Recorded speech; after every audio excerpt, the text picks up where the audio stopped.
Hey, salut la team, c'est Kurama, j'espère que vous allez bien. Pour ma part, ça va super. Aujourd'hui les amis, on se retrouve pour un nouvel Urbex. Et oui, ça faisait longtemps qu'on n'en avait plus fait au sein de la chaîne.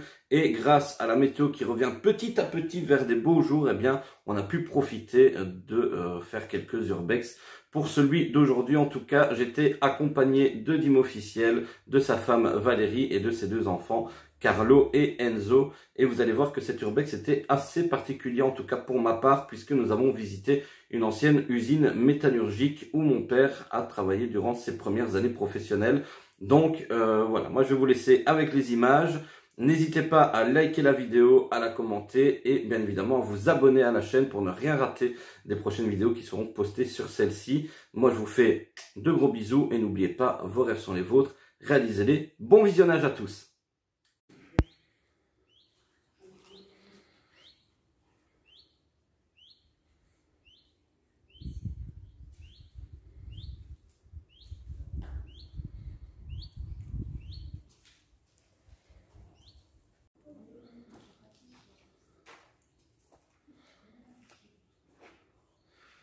Donc là, c'est très certainement l'ancien hangar de production qui est immense. Immense, immense, immense. On va essayer de tout faire, mais on va avoir de la marche.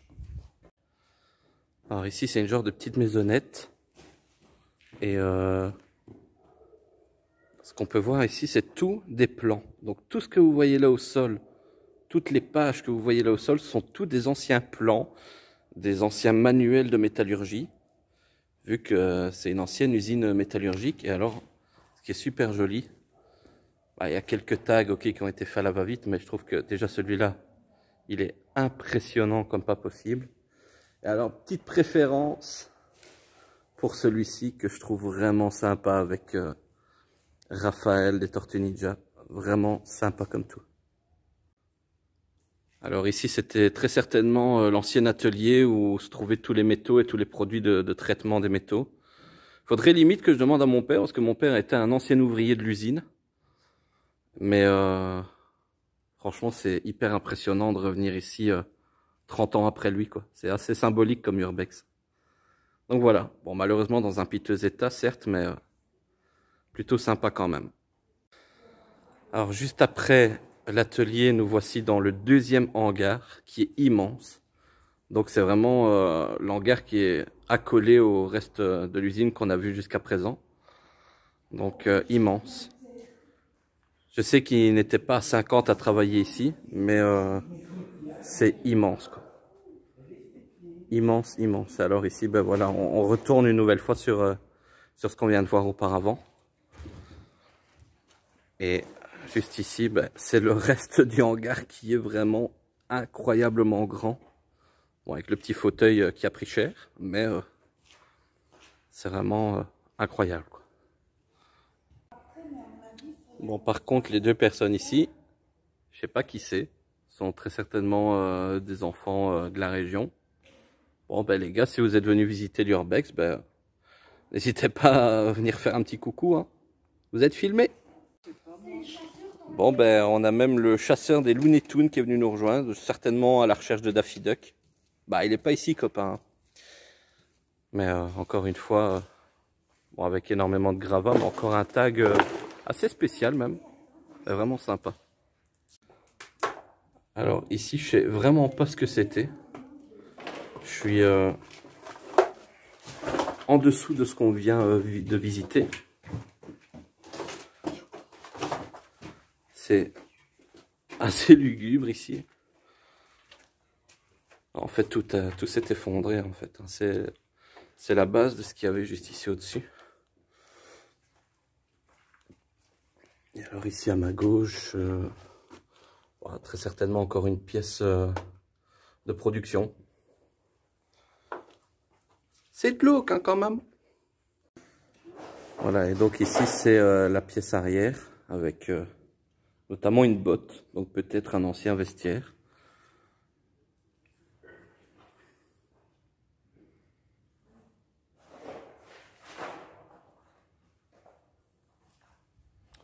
Toute la pièce. Alors, ici, avait l'air, je sais pas, on dirait un ancien vestiaire peut-être. Avec des petits cajots. Je sais pas vraiment ce que c'était. C'est aussi très lugubre ici. Mais sympa toujours. Alors ici, nul doute que c'était très certainement un ancien vestiaire parce qu'il y a des bottines. Bon, avec des tags évidemment. Le plafond qui a pris extrêmement cher. Alors ici, petite palette. Une autre partie du même bâtiment avec malheureusement le plafond dans le même état. Ici à l'arrière, on trouve des pneus. Alors ça c'est pas mal. Urbex in the world. Alors, un tableau. Donc, ça devait très certainement être un bureau ici vu qu'il y a un tableau. Mais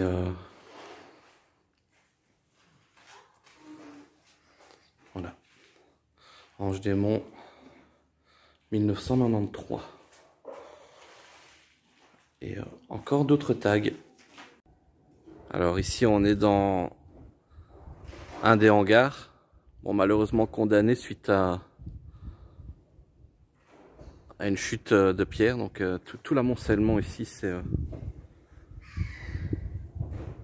bloqué en fait. Ça nous permet pas d'avoir accès au hangar malheureusement. Mais je pense qu'il n'y avait pas grand chose dans ce hangar. Mais quand vous voyez la taille des pierres, voilà, j'irai pas m'aventurer quoi. Mais toujours aussi impressionnant. Et voilà la taille du hangar. C'est tout simplement immense. C'est la taille d'un terrain de foot quoi. Incroyable. Alors ici ça devait très certainement être je sais pas, un petit atelier ou une petite remise au sein du hangar. Bon, il n'y a plus rien du tout à part des appareils électriques au sol. Mais c'est dingue de se dire qu'il y a 30 ans d'ici, il y avait une activité économique assez importante au sein du hangar. Et à l'heure actuelle, ben, il n'y a vraiment plus rien du tout. Bon, ben, la partie où il y avait toutes les grosses pierres en fait, ben, on a pu avoir accès à un autre côté via le frangin qui est parti s'aventurer dans les Hautes-Herbes. Mais voilà, comme je disais, rien d'exceptionnel. Encore très certainement une ancienne remise ou un ancien atelier juste là. D'ailleurs, on voit un petit trou avec une sortie juste là. Donc ça devait certainement être un four ou un four à métaux, que sais-je. Il y a des framboisiers, dit le frère. Bon ben, entre deux urbex, on aura le goûter quoi. Voilà les gars, quand on vous dit qu'il faut être prudent en urbex, la preuve en image, regardez, vous ne faites pas attention où vous marchez et vous finissez dans une des caves de l'usine. Il suffit d'un rien, donc toujours rester prudent, c'est important. Alors ici les gars, comme je disais, ben, ça devait très certainement être un atelier de production du métal, parce que regardez là on voit une aération. Je sais pas à quoi servait exactement cette aération. Peut-être un endroit où éventuellement on faisait chauffer les métaux. Alors la pluie est en train de tomber mais de façon torrentielle dans l'usine. C'est comme vous pouvez le voir ici, il y a un trou dans la toiture. Et alors ici à gauche, eh bien c'est encore les gros tas de gravats, tout simplement. Alors assez insolite, une porte qui tient toute seule. Est-ce un phénomène surnaturel? Non, bien évidemment, il y a des roches derrière. Mais c'est assez marrant de voir comme ça qu'une porte tient debout en plein milieu de nulle part. Et donc du coup, bien évidemment, à l'arrière, ben, on revient un petit peu au point de départ, quoi. Alors les gars, je viens de tomber sur un ancien magazine qui faisait très certainement partie de l'usine. Regardez la date. 20 juillet 1992. Le magazine a un an près, il est aussi vieux que moi. C'est incroyable. Et donc ça devait très certainement être un des bureaux à l'intérieur de l'usine. Donc, très certainement pour surveiller les ouvriers. Allez, au boulot jeunesse. Et voilà, une ancienne machine à écrire ou un ancien clavier de PC. Donc évidemment, il y avait un secrétariat dans cette usine. Et on va aller visiter le fond de celle-ci. Je pense qu'après, normalement, on aura fait le tour. Bon, ben voilà ici, par exemple, des inventaires de production. Des instructions de service. Des fardes, très certainement, de rendement, de production, etc. Des manuels de machine. Vraiment excellent Sturbex. Bon ben une bottine, un ancien lecteur de cassette, un petit atelier,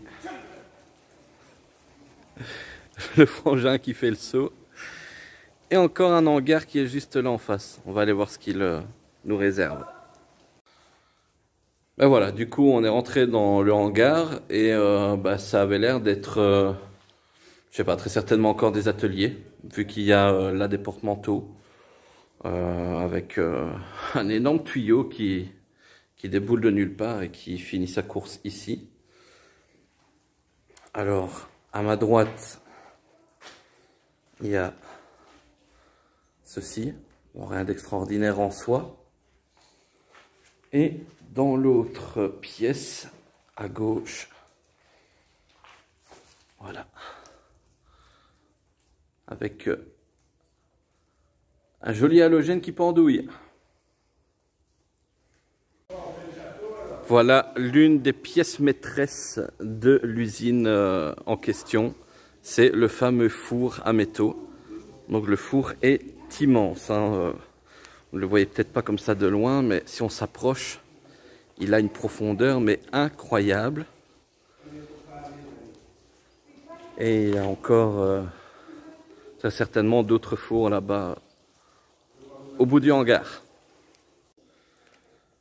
Alors ici, un grand atelier, encore une fois, avec d'énormes colonnes de briques. Malheureusement, il ne reste plus grand chose de l'endroit, mais c'est vraiment impressionnant de voir autant d'espace. Bon, ben les petits gars, si vous étiez des visiteurs de l'usine, ben voilà, vous serez affiché sur YouTube.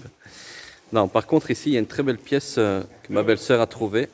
C'est très certainement l'ancienne pointeuse de l'usine. Donc, c'est vraiment impressionnant de voir ça encore dans un état plus ou moins bon, quoi.